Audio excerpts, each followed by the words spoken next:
Now, I would like to go on to the next presentation of this morning before we have a coffee break. And our speaker will be Mr. Dave Weller from Thomson Reuters in the UK, where he is the Chief Enterprise Architect, which sounds very interesting. And his responsibilities include building partnerships with technology companies, identifying emerging technologies, and fostering internal innovation. Here we have the term that seems to be a very important theme throughout this conference, innovation. He has worked for Thomson Reuters for more than 20 years in a variety of development and technical positions. And he will speak to us about data interoperability and linked data technologies. Thank you, Mr. Good morning, everyone. Thank you very much for the introduction. As you say, I'm not a policymaker or an academic, but I've been fascinated to hear the speakers this morning, the discussions around open data and some of the potential. What I wanted to talk about for the next 15 minutes or so, before you all charge out for coffee, is data interoperability and linked data, and particularly the importance of information identity as a way of enabling us to get more value out of the open data that's available. Thomson Reuters, actually, I was fortunate that Professor Berner mentioned us this morning in terms of some of the data we provide. We provide information, we provide workflow services and solutions to professionals, be they lawyers, academics, researchers, tax experts, hedge fund managers, in a number of different industries. And in order to do that, we handle actually quite massive amounts of data. We take data from roughly 30,000 different sources. We've got, I think, in our big law database, about 9 billion different documents that people can search and use there. We heard about our citations. There's about 1.2 billion different citations that we have in our Web of Science database. Our journalists produce roughly 500,000 different photos and pictures a year. And on our real-time distribution network, so we provide updates to stock prices, to financial specialists around the world. When the markets are at their busiest, we're handling 6 million updates a second. That's 6 million price changes a second. So we've, over the years, done quite a lot of stuff around data, big data, and how to handle it. And I think on an average day, we think we touch, through our news and our insight, about 1 billion people. So big numbers. 25 years ago, roughly, was the invention of the World Wide Web. And last year, we worked with the Open Data Institute, founded by Sir Tim Berners-Lee, who was the founder of the web, to produce a white paper around information identity. The context of that was that we've seen in those 25 years a massive growth of data, an exponential growth of data in the web. I talked about some of the statistics just now from Thomson Reuters. When I started in Thomson Reuters 25 years ago, we distributed real-time prices in those days as well. And when we talked about update rates, we talked about hundreds per second. And that's what we worried about as engineers, to try to architect the systems that we built. And you just heard me say we've gone from hundreds a second to millions a second. That's a huge increase. And we see that paralleled in all sorts of different environments. And so if you're not an expert in financial markets, I'm sure you've heard some of the apocryphal stories around how many iPads it would take to store all the data produced in a day, and how many times they'd reach to the moon and back. It's quite phenomenal. And in a way, that shouldn't surprise us. As we've heard earlier on today, every person now, every company, increasingly everything generates a huge stream of data and a huge stream of information. Yet there's a challenge, I think, with that, in that our ability to actually make sense of that data, to turn that data into information and to make decisions based on that, I don't think has accelerated at the same rate that the growth of data has accelerated. So unless we think about that in a different way, some of the economic benefit we've heard around open data, our ability to use that breadth and wealth of data to solve some of the more pressing problems around food safety, I think is going to be a bit of a challenge. I wanted to use a fairly trivial example. We consume data to create information, to generate meaning, so that we can make better decisions. That's ultimately what we're trying to do, be it decisions about where to go for dinner at a personal level, or decisions about where to invest, or how to prosecute a case, or how to assess the impacts of the outbreak of a disease in a professional sense. If I went onto my little laptop or my phone and I said, right, I'm checking in with the EFSA at the Stella Polari, You know I'm Dave Weller, so that bit you've been told. I think it's an intelligent audience here, and so you could work out pretty quickly from the context that the EFSA is actually the European Food Safety Authority. It's not the Egyptian Financial Supervisory Authority. And you'd know that the Stella Polari is the Congress Center that we're in. If you were a machine, I might have told you as well that I've liked some pictures of sea fish. And therefore, as a machine, you could quite reasonably say, oh, yeah, checking in with the EFSA means that Dave is going to go on a fishing expedition on the Italian Navy's boat, the Stella Polari, organized by the European Federation of Sea Anglers. And the point of that is that as we get increasingly disparate sets of data, as we get more and more data, making sense of it, particularly for machines, which is the only way we're going to be able to make sense of it, ultimately becomes harder and harder. Information identity, identifiers, are the key to unlocking some of that data, to create the connections, to find the links, to make sense of it. An identifier really is like a key. It's like a label that you can assign to a thing that allows you to unambiguously, precisely reference it across different contexts and across different communities. It's particularly important for open data, I think. And so if you are a consumer of data, be that open data, or be that proprietary data created within your own industry or your own firm or your own institution, open identifiers will allow you to connect that much more effectively. Likewise, if you produce data, using open identifiers there makes your data more valuable, easier to integrate, again, across different sources. And if you actually publish identifiers themselves, some of these keys, making those open extends the value of your identifiers across a much broader community. An identifier, though, isn't just a primary key in a closed, heterogeneous, homogeneous database system. An identifier, as I said, is a way of uniquely, unambiguously, precisely identifying a thing in that vast, broad, open, heterogeneous environment that is the web. An identifier can relate to a person, it could be a company, a place, a drug, an ingredient, all sorts of different things. But having the ability to precisely say what they are is crucial to making sense and interoperating different data sets. An identifier scheme is the framework that's used in order to provide the rules for how to create good identifiers. So the scheme would say, these are the attributes that in combination uniquely identify a particular thing. This is how you can assign those attributes and assign an identifier. This is the structure of the identifier, making sure that it's machine readable, not just human readable. This is how the community as a whole can participate within that scheme to ensure that it's a good scheme, that it meets the purpose that it's used for. It's quite a complex thing to do, which is why when we talked about this with the ODI, we felt that information identity was so important that it ought to be considered as a discipline in some ways in and of its own right. Just another example.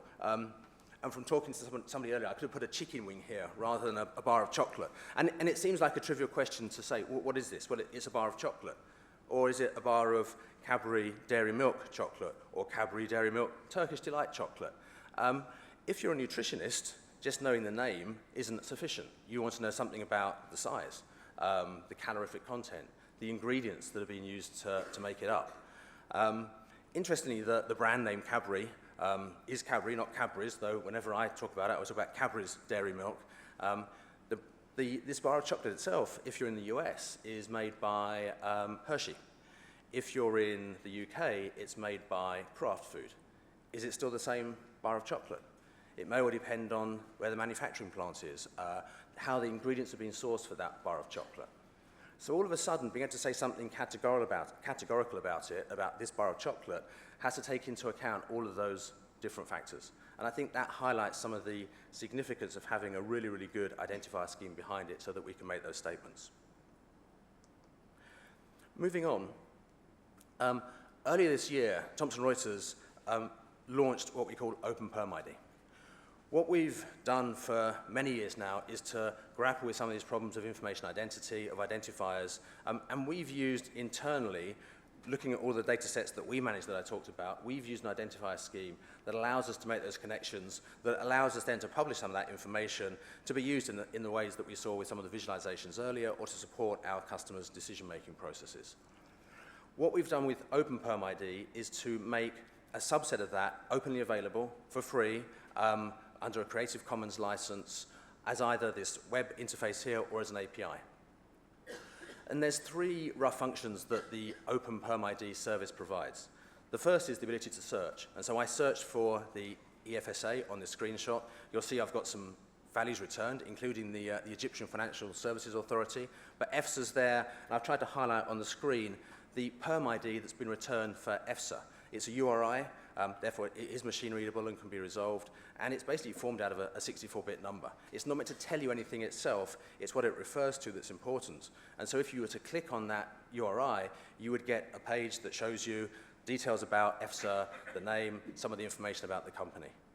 So that's the first service, a search service. The second service it provides is a record matching service. So you might have some data, a data set, and a number of different attributes about companies like the name, the location, some of the executive officers. You can provide those in a spreadsheet, send those to the service, and they will get resolved back to, again, unique identifiers for the relevant companies that you've inquired about. And again, you get PermIDs returned back for those. And then the final service that's provided is a tagging service. And so if you send unstructured data as opposed to the structured data set, if you send unstructured data, it will extract and identify different entities within that corpus and again return PermIDs back for that, so that you start to have this common reference across a whole bundle of different sources. And this next screenshot is just a little bit more about the tagging service, which I think is quite important. So as I said, you can provide unstructured data.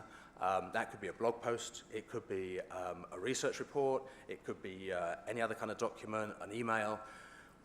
If you send that to the service, it will resolve that text primarily, and it will identify within it any entities, in this case companies or financial instruments, for which we have published an open PermID. And it will send you back the PermIDs and highlight in the document where they occur. What it would also do is to find other entities as well. So it could be places, it could be people, there's a number of different ones that it does. And again, it will tell you, well, this is what we think this entity refers to, except we haven't yet exposed all of the open PermIDs for those entities, but it will still tell you about them. What it also does is to assign a topic code or a set of topic codes. So this is quite an important distinction between thinking about classifying, which is typically based on a taxonomy, and so we have a taxonomy and we will tell you this is about a financial services report, or this is about a drug, or about a particular industry. That's the classification, and we'll send back a topic code. That's distinct from the identifiers or the entities. They're based on an ontology as opposed to a taxonomy, and the service here will tell you these are the things that are referenced in the document as opposed to what the document's being about. When we've got all those entities, though, and the topic codes, the final thing the service does is to provide links and identify relationships between the different entities. A relationship could be just to say, this person works for this company, or this researcher has attended this particular conference. If you put all of the links together, not just for the document here, but for all of the documents, what you can create is a knowledge graph. And a knowledge graph is interesting because what it allows you to do is to start to find either additional connections or to establish additional facts about the different things that you've identified that you wouldn't have otherwise discovered just through some of the normal search or kind of data mining techniques that are available. And so in this example, and it's nowhere near as good as the visualizations that we saw just a minute ago, so I'm slightly embarrassed to show something so trivial. But in this example, what we did was to load up a corpus of Reuters news stories, and then we put that through the tagging service. We identified the entities, we created the relationships, the links, and then we put them into the database, and then we could start to navigate it. And we wanted to find out the connections between different companies, between two particular companies in particular. And if we just searched using text search through the news stories, we would have found no link at all. But what we did with the tool here, which is another bit of the technology that we use in Thomson Reuters, is to effectively look at the degrees of separation. So you'll be familiar with LinkedIn, and you know you've got your immediate connections, but through those you have other connections. And this is similar in a way. It's the same kind of a graph. But what we do is to start to step out from those two companies. And if you look for a connection immediately, there's no immediate connection. If you step out 2, 3, in this case, 4 degrees of separation, what we established was actually, yes, there is a link. It turned out that one of the companies we were interested in was acquired by another company, which in turn was acquired by the third company. So we found that link. As I said, it's not a very complex example, but I think if you apply that kind of thinking and those kind of techniques maybe to a complex food supply chain, you can start to see how you can understand some of the risk that you have there, or you can start to assess the impact of change on that supply chain. So quite powerful underlying capabilities. What I've talked about then has been roughly the growth of data, exponential growth of data, the importance of information identity that allows us to identify unambiguously particular entities, to create the links between those entities, and then to analyze those links to derive better information and better facts. At Thomson Reuters, for at least the last 25 years, we've spent a lot of time thinking about how you interoperate different data sets, how you make those links, and how you make those connections in useful ways. And as I said, we worked with the Open Data Institute last year to produce the white paper that effectively comes up with a set of recommendations and a framework around information identity. And so if what I've said in the last 15 minutes or so has piqued your interest, which I hope it has, I would encourage you to go and download the white paper, to read it, and then you can look at how we've implemented some of those recommendations in the Open PERMID service that I showed you earlier on. Thank you very much.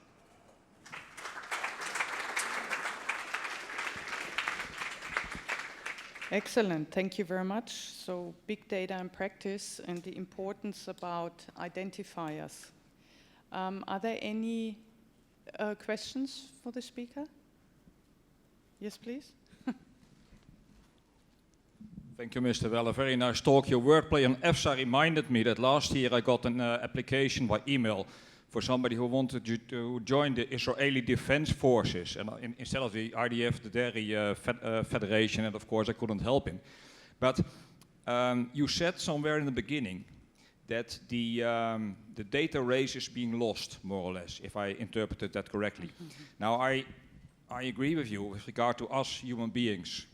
But my question to you is, what about Watson and Watson 2? You know what I mean, right? Will the computerized intelligence be able to make sense of all this data? Thank you.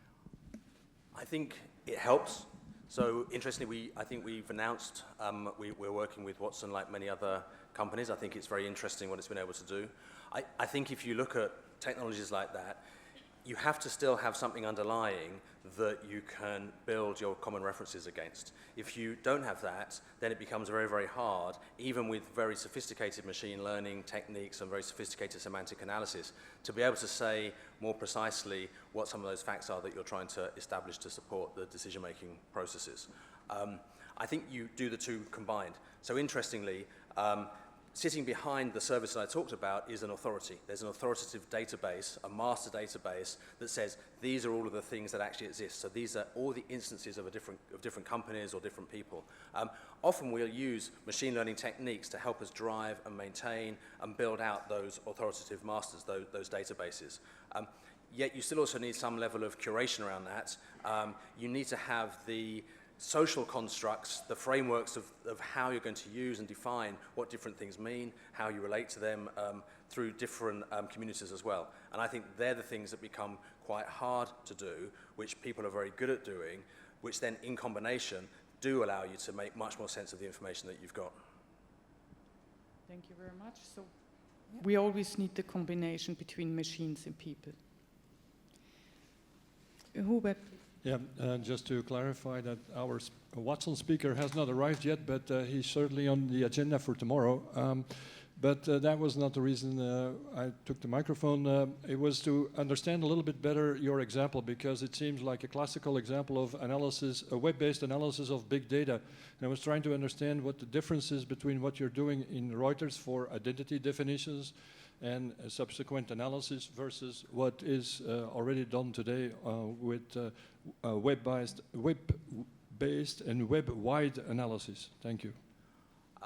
I don't know if what we're doing is necessarily any different. I think some of the underlying standards are the same standards.